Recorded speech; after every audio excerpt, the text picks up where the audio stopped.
नमस्कार and welcome to eyes wise with Sonali. Previous episode में हमने जाना कि आंख के आंसू की नली जो बच्चों में ब्लॉक हो जाती है उस चीज को हम कैसे ठीक कर। हम इसी के साथ आगे बढ़ते हैं हमारे next episode of eyes wise. आज हमारे साथ मौजूद है दिव्य दृष्टि आई सेंटर के chief consultant and director doctor Subhash Prasad sir, और आज हम बात करने वाले हैं कैटरैक्ट के बारे में, जिसको मोतियाबिंद भी कहते हैं। इन कैटरैक्ट में किस प्रकार का लेंस लगाया जाता है और हमारे पास क्या क्या ऑप्शंस मौजूद हैं। तो आइए बात करते हैं डॉक्टर सुभाष सर से। Welcome sir.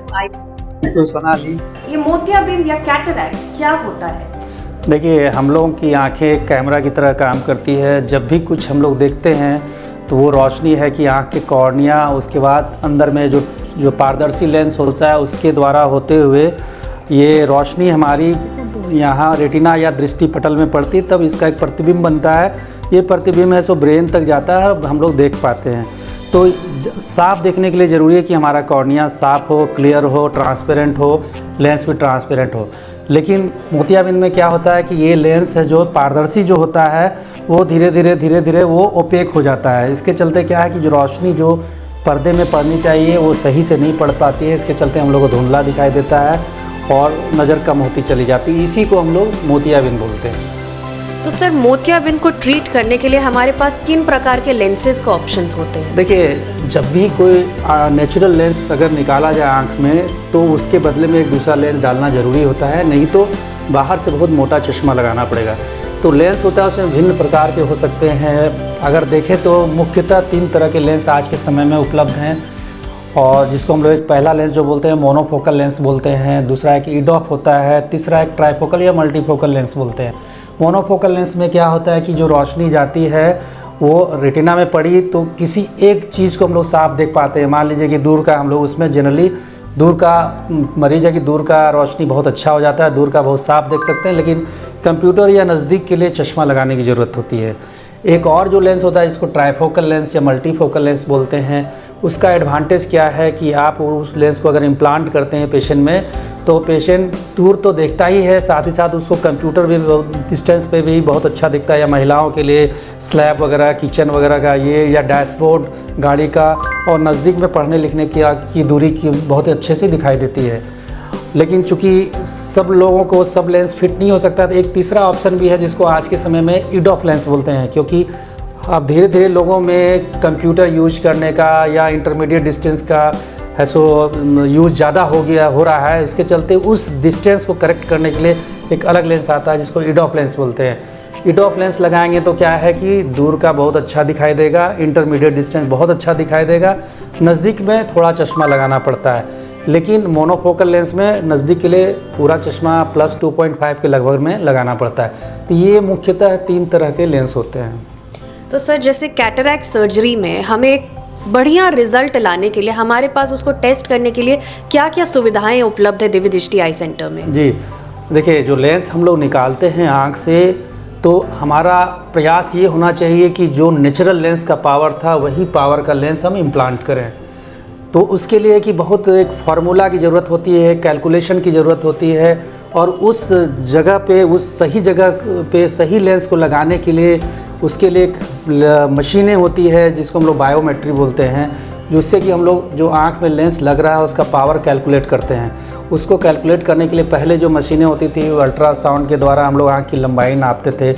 आजकल नई मशीनें आए जिसको ऑप्टिकल बायोमीटर बोलते हैं। उससे क्या है कि बहुत ही एक्यूरेटली हम लोग लेंस का पावर को निकाल सकते हैं। जो आँख में लेंस इम्प्लांट होने वाला है उसका पावर एकदम एक्यूरेट ढंग से हम लोग निकाल सकते हैं। तो उसमें से IOL मास्टर 700 है, जो कि बहुत ही अच्छी, सबसे उत्तम मशीन मानी जाती है आज के समय में। दिव्य दृष्टि में कई सालों से वो मशीन उपलब्ध है, जिसकी वजह से हम लोग बहुत ही एक्यूरेट रिजल्ट दे पाते हैं। केवल लेंस पावर कैलकुलेशन ही मैटर नहीं करता है, बल्कि जो हम लोग ऑपरेट करते हैं वो ऑपरेशन किस ढंग से हो रहा है, कितना सही ढंग से हो रहा है, ये इस पर भी निर्भर करता है। तो उसके लिए हमारे दिव्य दृष्टि आई सेंटर में शुरू से ही अच्छी मशीनें हम लोग इंस्टॉल किए हैं। जो अभी के समय में जो सबसे सेफ, सबसे इफेक्टिव मशीन है उसको हम लोग सेंचुरियन विजन सिस्टम बोलते हैं। ये 2013 में हमारे यहाँ, ये देश का पहला सेंटर है जहाँ पे कमर्शियल इंस्टॉलेशन हुआ था इस मशीन का। 2013 में ये मशीन पूरे विश्व में आई और पहला सेंटर जो इंडिया का है दिव्यदृष्टि आई सेंटर है, जहाँ पे ये मशीन इंस्टॉल किया गया था। इसके पहले भी जो भी मशीनें होती थी सब अच्छी होती थी, ये उससे भी उन्नत मशीन है। तो इससे फेको मशीन से हम लोग ऑपरेट करते हैं, इसमें कि डिफ़िकल्ट से डिफ़िकल्ट केस भी बहुत अच्छे से हो जाता है। तीसरा चीज़ होता है कि जो सर्जन जो ऑपरेट कर रहा है वो कितना एक्सपर्ट है या कितना एक्सपीरियंस्ड है। तो दिव्यदृष्टि आई सेंटर में जो भी सर्जन है उनका एक ट्रैक रिकॉर्ड है, 30 साल से वो 30 से ज़्यादा साल का तजुर्बा है, एक्सपीरियंस है, डिफ़िकल्ट से डिफ़िकल्ट केसेस को हैंडल करने का कैपेबिलिटी है। तो इस वजह से हम लोग रिजल्ट अच्छा दे पाते हैं। आप कैसे डिसाइड करते हैं कि कौन से पेशेंट में कौन सा लेंस सही रहेगा? जी, अब जैसे कि मोनोफोकल लेंस नज़दीक के लिए चश्मा लगाना पड़ता है, तो वैसे लोग जो कि बोलते हैं नहीं हमको नज़दीक का चश्मा लगाने में कोई दिक्कत नहीं है, और चूँकि खर्च भी बहुत कम होता है दूसरे लेंस के तुलना में, ट्राइफोकल लेंस महंगा होता है, इडोप लेंस महंगा होता है, तो मोनोफोकल लेंस हम लोग उन लोगों में देते हैं जो कि नज़दीक का चश्मा लगाने में जिनको कोई दिक्कत नहीं है और जिनके पास फाइनेंशियल कांस्टेंट या जिनके पास पैसे की थोड़ी कमी है, तो मोनोफोकल देते हैं। ट्राइफोकल लेंस हम लोग उन लोगों के लिए चूज करते हैं जो कि चाहते हैं कि हमको चश्मा कभी ना लगाना पड़े या कभी कभार हल्का फुल्का लगाना पड़ जाता है उसमें भी, लेकिन चश्मा अगर नहीं लगाना चाहता है पेशेंट, और ख़ास करके वैसे लोग जो कि ज़्यादा ड्राइव नहीं करते हैं, क्योंकि ट्राइफोकल लेंस में 5 से 10% लोगों में कभी कभी रात में लाइट ज़्यादा चमकती है, ग्लेयर जिसको हम लोग बोलते हैं या हैलोज बोलते हैं, खास करके उन लोगों जो गाड़ी चलाते हैं। तो वे लोग जो गाड़ी चलाते हैं रात में या एक्टिव हैं, ट्राइफोकल लेंस उनके लिए बहुत सूटेबल नहीं होता है। तो वैसे लोग जो रिटायर्ड हैं, जो घर पे रहते हैं या ज़्यादा गाड़ी वगैरह नहीं चलाते हैं, उनको हम लोग ट्राइफोकल लेंस दे सकते हैं।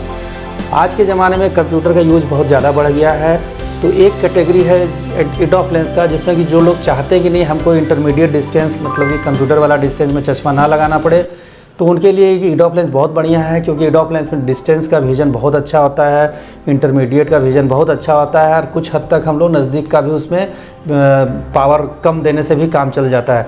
तो ऐसे लोग जो कि ऑफिस वगैरह में जाते हैं या कंप्यूटर का ज़्यादा यूज करते हैं, इडोप लेंस उसके लिए बहुत ही उचित लेंस होता है। और सर सही वक्त क्या होता है मोतियाबिंद ऑपरेशन का? देखिए, ये भ्रांति खास करके हमारे प्रदेश में, बिहार में बहुत ज़्यादा है कि मोतियाबिंद जब पकेगा तब हम लोग ऑपरेशन कराएंगे। ये बहुत ही गलत सोच है लोगों की। देखिए, कई तरह की दिक्कतें आती है अगर मोतियाबिंद पक जाए तो। सबसे पहले हमारी आँखों का क्या यूज है। हमारी आँखें भगवान ने दी है कि हम लोग उसको साफ देख सकें। मोतियाबिंद होता है तो हम लोग देख नहीं पाते हैं, तो जितना ज़्यादा दिन तक मोतियाबिंद रहेगा उतना ज़्यादा दिन तक हम अच्छी रोशनी से दूर रहेंगे, पहला चीज़। दूसरा चीज़ होता है कि अगर जो हम लोग लेंस का पावर कैलकुलेट करते हैं, वो पावर ऑप्टिकल बायोमीटर जो बोलते हैं, वो तभी अच्छा से काम करता है जब आपका मोतियाबिंद पूरा पका हुआ ना हो। तीसरा है कि जब मोतियाबिंद पक जाता है तो कभी कभी वो ग्लाकोमा में कन्वर्ट हो जाता है, उसके चलते जो रोशनी आने की संभावना रहती है वो भी ख़त्म हो जाती है। चौथा चीज़ है कि ऑपरेशन के पहले हम लोग रेटिना भी देखते हैं कि रेटिना आपका कितना स्वस्थ है। ये बहुत ज़्यादा मैटर करता है इस उम्र दराज के लोगों में, जिसमें रेटिना में भी गड़बड़ी आती है। अगर डायबिटीज़ के पेशेंट है तो डायबिटीज़ के चलते भी पर्दे में खराबी आती है, वो हम लोग नहीं देख पाते हैं, एसेस नहीं कर पाते हैं कि उनकी रोशनी कितनी आने वाली है। ये चीज़ है, ये 4 चीज़ें तो पहली होगी। अब ऑपरेशन के दौरान आइए। ऑपरेशन के दौरान क्या होता है, जब मोतियाबिंद बहुत हार्ड हो जाता है तो कभी कभी कॉम्प्लिकेशंस होने का चांस रहता है। कभी कभी जो हम लोग सोचते हैं फेको मशीन से ऑपरेट करना वो नहीं हो पाता है, जो सबसे अच्छी क्वालिटी का जो लेंस होता है नहीं लग पाता है, और अगर चीरा बड़ा करना पड़ गया, मशीन से नहीं हुई, तो ऑपरेशन के बाद रिजल्ट भी ठीक नहीं होता है। साथ ही साथ पेशेंट को काफ़ी परहेज करना पड़ता है। इसीलिए हम तो यही कहेंगे कि मोतियाबिंद को पकने ना दें, उसके पहले ही इसको कराइए, ताकि आपका जो लेटेस्ट टेक्निक से, लेटेस्ट लेंस के साथ अच्छे तरीके से ऑपरेशन हो जाए और आप बहुत ही अच्छा विजन एंजॉय कर पाएँ ऑपरेशन के बाद। तो जैसा हमने जाना, विश्व का सबसे प्रसिद्ध फेको मशीन जो सेंचुरियन के नाम से जाना जाता है, वो इंडिया में पहली बार दिव्यदृष्टि आई सेंटर में ही इंस्टॉल हुआ था, और इसकी वजह से कई लोगों के मोतियाबिंद का सक्सेसफुल सर्जरी भी हो चुका है। आज हमने जाना कि कौन सा लेंस इंपॉर्टेंट होता है किस कैटरैक्ट सर्जरी में। तो अगर आप निर्णय लेना चाहते हैं कि आपके लिए कौन सा लेंस उचित रहेगा, तो इस वीडियो को ज़रूर देखें और इससे जानकारी लें। आपका बहुत बहुत शुक्रिया सर, हमें इतना वैल्यूएबल इन्फॉर्मेशन देने के लिए। नेक्स्ट एपिसोड में हम मिलते हैं, तब तक के लिए शुक्रिया।